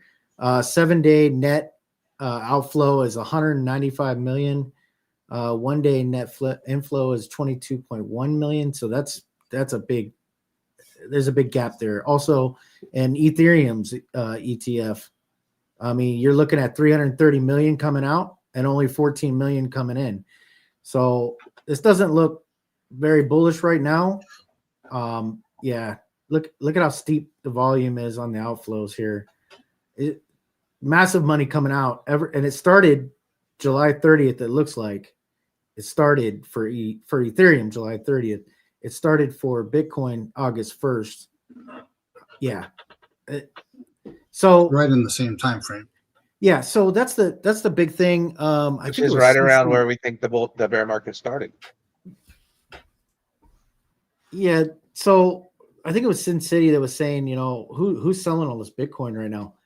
I think a lot of those red candles, I think most of that volume is ETF volume and obviously traders, but I think the ETFs have played a big part in tanking this price. I don't think these people really realize the volatility in Bitcoin, and I think they're trying to learn just as much as we are. But I think they panic sell at the same time when they see these big dips or supposedly big dips. 25% is not really a big dip, but yeah, some people are used to that and some people aren't. And I believe these ETF buyers are not really used to that, and that's why you're seeing the big outflows. Just my take on it, though. Yeah, you got to be able to handle the big dip energy. You know what I'm saying? Yeah. So Redman, I don't know how you, me, Billy, and Redman, of course, are in the Blockchain Bunker Fantasy Football League run by Green Day Profits. And I don't know if you want me to share how we're doing so far this week, Red, or today at least. I can share that on screen.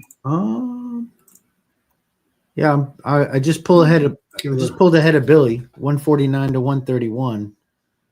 Oh, so, you're playing Billy this week. Yeah, I'm playing Billy. Yeah, he was beating my butt projected. for a little while. Looks like you're projected to, take a little bit of a win. It says you were scraping over at 96.12, but I guess your points have jumped, and that's pretty good. Yeah, we'll see what happens. You got that projection to win? Yeah. Well, so I see you're up on Lifer. I see you're beating Lifer right now. I'm beating Lifer. Lifer's at the bottom of the barrel of the league, and I don't think he's as attentive to the team.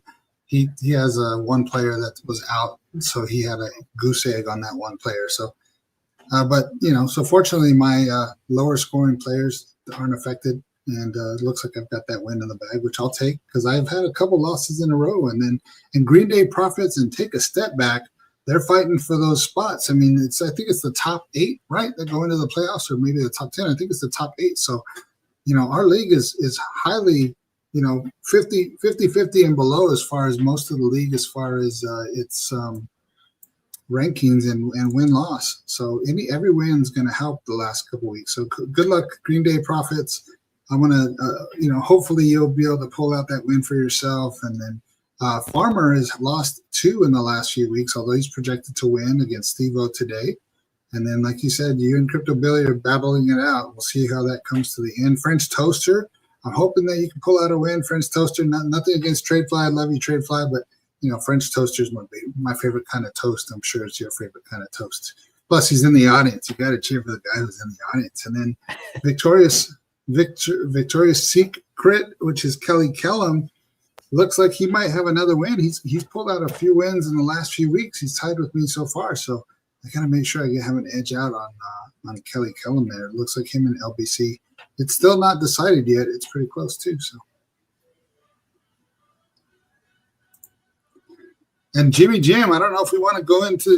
Do you think we have another time for another topic, gentlemen? We had one more topic, I think, on the docket today, but we've talked a little bit about Saylor already. Or do you want to just go into to let Jimmy Jim have the floor a little bit? Jimmy Jim, final thoughts. Jimmy Jim, are you ready for your final thoughts, my brother? Let me see if I can pull up that background. Jimmy Jim, here we go.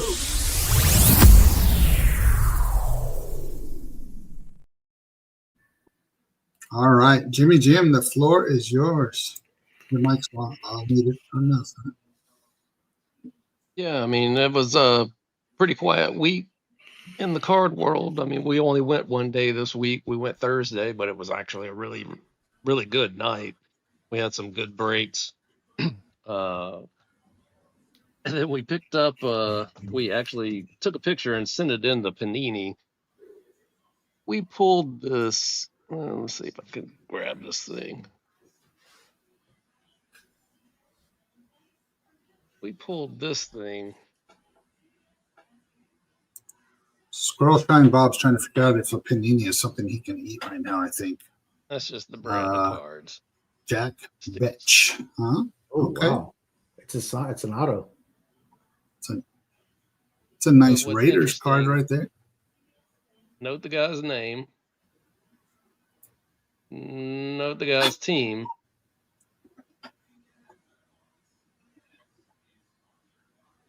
Well, we got a W. Wow. Oh, is Oh. that that's an Is error that an card. error? So yeah, that was Interesting. kind of interesting. Interesting. That was out of first off the line Phoenix pack of football cards that we opened. Then we pulled a really cool. This one was actually pretty cool. You got 3 Mem, Rand Tarkington, Dart, and Eli all on one card. That was pretty cool. That Then is we pretty did get cool. a little out of the same box. That one's pretty nice. It's actually where is the number? I thought that one was numbered. 237. Missing I on don't the see front. something of something. I don't see it there just yet. But Those cards look a little Maybe that one thicker is to a me, number. too. No, that one's not numbered. and you've been pulling a lot more crypto cards lately, or at least the show that I tuned in on Thursday. I don't know if it was this past Thursday or the one before, but Yeah, I need we to hook up with you about that Satoshi card. yeah, I think we still actually I think he pulled it aside for you. I think it's Yeah. There's a yellow taxi cab. yeah, Thought that was here pretty it cool. is. You put your name on it. And I love it. Let's see if we can zoom, Jimmy. Little yellow taxi cab Satoshi card. I'm pretty stoked about that. Blair. Yeah. Yeah. I like it. Oh, we can bring Uh-oh. Yeah, So Dave that's why Digital's we've back. He brought up the farts to stage. And thanks, Jimmy. I saw your message earlier about the graphics card, so appreciate it. We'll touch base. But what else do we have, team? Do we want to go over the last topic? Do we want to do a little bit of a round the horn here to see what's going on? I mean, What that's we wanna- Jimmy Jim's final thoughts. That's it. Show's over. Show's over. I got something for you guys real quick. All right. We'll let Red go a little quick. So Dave- on Dave's like, Friday, "Train on Friday, I did a short on Telcoin. So the reason why I did the short was because Telcoin had some very interesting news. It is the first crypto in our ecosystem that is now backed by a bank. Backed by a bank. Anyways, it says Telcoin becomes America's first fully regulated digital asset bank. On November 12, 2025, Nebraska granted final charter approval to Telcoin Digital Asset Bank, the first U.S. explicitly authorized to issue on-chain stablecoins, accept crypto deposits, and connect directly to DeFi while accessing Fed payment rails. I think it's a pretty big deal. You guys, it's an altcoin, and but for me, it's a pretty big deal. We haven't had any regulation like this ever.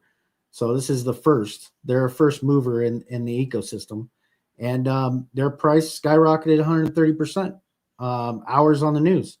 It says right here, and that they were also able to raise $25 million in a funding round to meet capital requirements and launch the bank. Money now fully validated by charter approval, signaling strong institutional confidence.